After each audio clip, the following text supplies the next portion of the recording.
20대 부부가 고의로 교통사고를 냈습니다. 네, 이 광주에서 있었던 일인데요. 20대 부부가 사고를 냈는데 자기 아이도 탄 차도 이용을 했었습니다. 교차로에서 좌회전 차선에서 좌회전을 하지 않고 직진을 하는 차를 노려서 일부러 부딪히는 방식을 썼었는데요. 이들은 렌터카를 빌린 뒤에 범행을 일으켰습니다. 지난해 8월과 10월 두 차례 고의로 충돌한 사고를 냈는데 많은 보험 사기가 그렇듯이 경미한 도로교통법 위반 차량과 일부러 부딪히는 수법이었습니다. 자, 돈 때문이겠죠? 그렇습니다. 실제로 이 처벌 수위를 낮추기 위해서 생계곤란을 이유로 들고 또 생계형 범죄라고 주장하는 경우들이 대단히 많은데 이번 사건은 실제로 그랬던 것 같아요. 경찰 조사에서 생활비 마련을 위해서 범행을 저질렀다고 이야기했고 실제로 당시 직업도 없었고 또 차량도 없어서 차를 빌려서 이 사고를 낸 거고요. 또 당시 그 원룸의 그 월세를 낼 돈도 없는 상황이었다고 합니다. 알겠습니다. 자, 그럼 여기서 오늘 사건 체크포인트 짚어보죠. 그렇습니다. 이 4개월 아기 태우고인데, 자, 이 보험 사기 어떻게 보면 좀 흔한 사건이죠. 그런데 저희가 이 시간에 소개해드리는 이유가 왜냐? 바로 이것 때문 아닙니까? 양 변호사님? 예, 그렇습니다. 이게 사고를 낼 당시에 두 번 사고가 있었잖아요. 아기가 타고 있었는데 첫 번째 사고를 냈을 때는 4개월째였고요. 두 번째 사고일 때는 6개월째였다고 합니다. 4개월이면 100일 갓 지난 아이예요. 그러니까 아이 키워보신 분들 아실 텐데 그때까지는요. 애를 차에 태우면 운전하는데 완전히 신경이 곤두설 정도로 굉장히 조심스러우시거든요. 혹시 무슨 일 있을까 봐. 그런데 그 아이를 태우고 이런 일을 했다? 혹시 이 아이가 있으면 오히려 보험금 많은데 유리하거나 이런 생각까지 했다면 이 부부 정말 죄질이 안 좋습니다. 근데 양 변호사님, 만약에 이게 렌트카면 아이들 그 카시트 있잖아요. 저도 그거 없을 거 아니에요? 그것도 궁금한 게 저기 아까 사파에는 그냥 뒷좌석에 누워놓은 상황이었는데 네. 4개월째까지는 아이들도 이렇게 앞을 보는 게 아니라 뒤를 바라보게 하거든요. 일부러 진행방에 거꾸로 앉힙니다. 카시트들도. 그래야 이제 충돌 시에 목이라든가 이런 허리 이런 부분이 크게 부상을 입지 않기 때문에 그래서 혹시 정말 아이를 태운 이유가 보험금 때문인 건지 아니면 진짜 그랬더라도 안전장치라도 하고 이렇게 한 건지 여러 가지 묻고 싶은 게 많네요. 자, 교수님, 정말 이게 정말 부모가 정말 그랬을까라는 그 자문을 계속 저도 하게 되는데 일단 보니까 20대 부부라고 했잖아요. 네. 그래서 제가 이제 조금 구체적으로 자료를 보니까 아빠 나이 20살, 엄마 나이 20살. 이게 편견일 수는 있겠으나 뭔가 사회적 통념에 따른 결혼과 출산은 아닌 것 같다라는 생각이 들거든요. 네, 아주 그 정확한 포인트로 보입니다. 일단 20살이지만 아이를 임신을 하고 임신을 하기까지의 경위 이런 것들을 보면 사실은 10대 때 이미 이 부부는 굉장히 생활고를 겪으면서 이제 동거를 하다가 결국 출산을 해서 아이를 데리고 이 사고를 낸 거 아닌가. 그런 생각을 하게 되고요. 그런 차원에서 보면 진짜 대담한 지금 어떻게 보면 교통사고 사기 사건이거든요. 보험 사기. 그렇기 때문에 이렇게 대담한 선택을 할 수 있었던 데는 이게 지금 나이가 어린 이제 부모라는 것도 영향을 미쳤을 거고 그런 이제 보호받지 않은 환경에서 출산을 하게 된 경위도 사실은 아이의 이제 어떤 절대적으로 보호를 해야 된다는 그 개념 자체를 이해를 못하는 거 아닌가 이런 생각도 사실 하게 되는데요.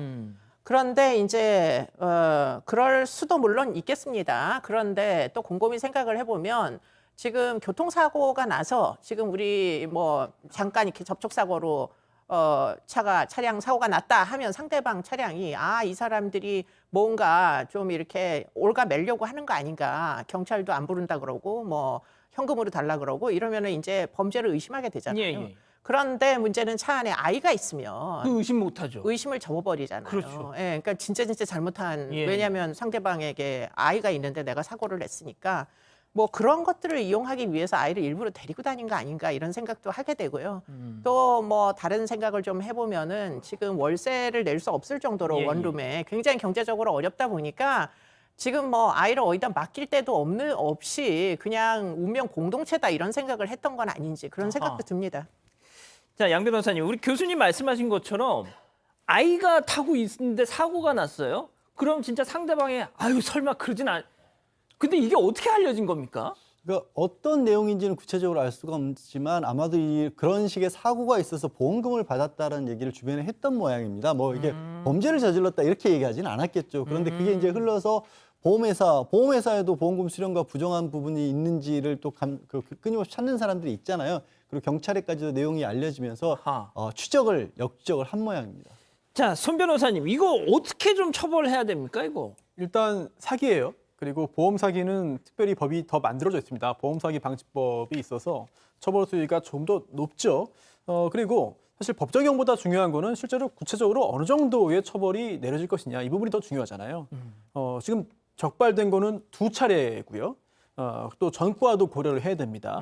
또 하나 보험 사기에서 중요한 거는 이러한 사기를 통해서 정말 실제로 돈을 얻어낸 게 얼마냐. 아하. 이게 지금 2천만 원이 채 안 됩니다. 예. 물론 이게 이건 뭐 너무 소액이다라고 평가하기도 어렵고 그리고 또 이건 뭐 많은 금액이다라고 평가하기도 어렵고 기준은 다르겠습니다만 적어도 이런 보험 사기 사건에서는 큰 돈이라고 보기는 어렵거든요. 예. 그런데 중요한 건 그래서 이 돈을 돌려주고 이걸 다 이 보험사의 피해를 없앨 수 있느냐. 이미 다 받은 돈을 써버렸다면 돌려줄 돈이 없다면 이거는 또 처벌 수위가 또 올라갈 수 있거든요. 이런 점을 종합적으로 고려를 해서 형량이 결정될 것으로 보입니다. 그러니까 말씀하신 것처럼 이게 뭐 그렇게 대단한 금액도 아니에요, 솔직히. 이렇게 아이까지 태워가지고 사고를 내면서까지 받아낸 액수치고는. 그러니까 저는 참 한심한 것이 나이 20살짜리 아빠라면 엄마도 마찬가지고요. 그냥 어디 공장이라도 취직해가지고 그냥 벌면 되는 건데.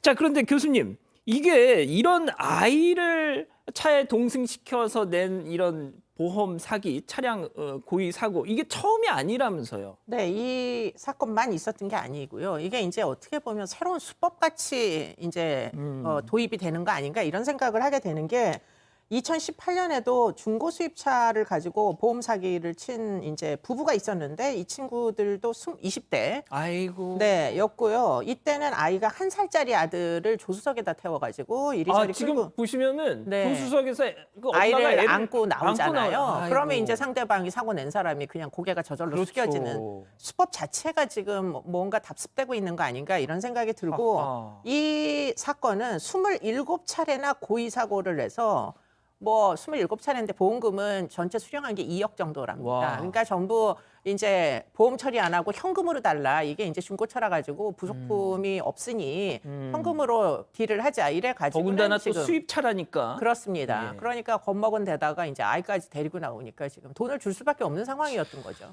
그렇군요. 자, 송 기자, 그 앞서 네. 지금 20대 딱 20살 이 부부 있잖아요. 네. 이 렌트카를 이용했다고 하는데. 렌터카 이용했습니다. 야, 이거 앞으로도 좀 렌트카를 이용한 이 사고, 약간 찜찜한 사고는 좀 의심을 좀 해봐야 되겠다는 네, 그래야 생각 될 것 드네요. 같습니다. 보험 사기가 지금 계속 늘고 있는데 렌트카를 이용한 비중도 늘고 있는 걸로 알려져 있습니다. 그러니까 흔히는 이제 뭐 차가 없어서 렌터카를 빌렸나 이렇게 생각할 수가 있는데 다른 이유도 있는 것 같습니다.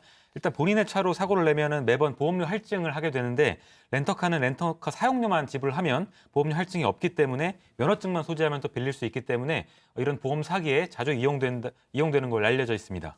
알겠습니다.